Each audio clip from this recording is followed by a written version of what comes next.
2011 বিশ্বকাপ ফাইনালের সবচেয়ে আইকনিক মুহূর্ত কোনটা? এমএস ধোনির ব্যাট হাতে মাঠে নামা এবং 91 রানে অপরাজিত থেকে ছক্কা মেরে ভারতকে শিরোপা এনে দেওয়া। বছর ঘুরে গিয়েছে, বলিউডে ধোনির বায়োপিকও তৈরি হয়েছে, আর সব জায়গাতেই বলা হয়েছে ধোনি নিজের সিদ্ধান্তেই ব্যাটিং অর্ডারে পাল্টে নেমেছিলেন। কিন্তু আসল ঘটনা ভিন্ন। সম্প্রতি এক ভক্তের প্রশ্নে সচিন টেন্ডুলকারই খোলাসা করেছেন সেই রহস্য। রেডিটের এএমএ সেশনে ব্যাটিং কিংবদন্তি সচিন টেন্ডুলকার বলেন, ব্যাটিং অর্ডারে ধোনিকে যুবরাজ সিং এর আগে পাঠানোর পরামর্শ তিনিই দিয়েছিলেন।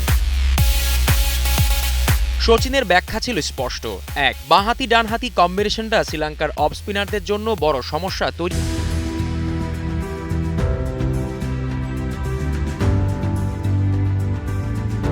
করতে পারে।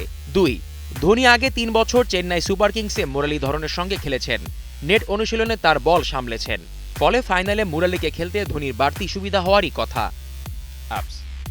ভারত যখন 114 রানে 3 উইকেট হারিয়ে চাপে, কোহলি আউট হওয়ার পর যুবরাজ নয়, মাঠে নামেন ধোনি, আর সেখানেই বদলে যায় ম্যাচের চিত্রনাট্য।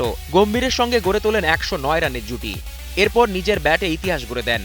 মাত্র ৭৯ বলে অপরাজিত 91 রান, ৮-৪ ও 2 ছক্কা। ফাইনালের নায়ক ধোনি হলেও তার ইনিংসের মঞ্চ তৈরি করেছিলেন সচিন টেন্ডুলকার। অর্থাৎ সিনেমায় দেখানোর মতো ধোনির একক সিদ্ধান্ত নয়।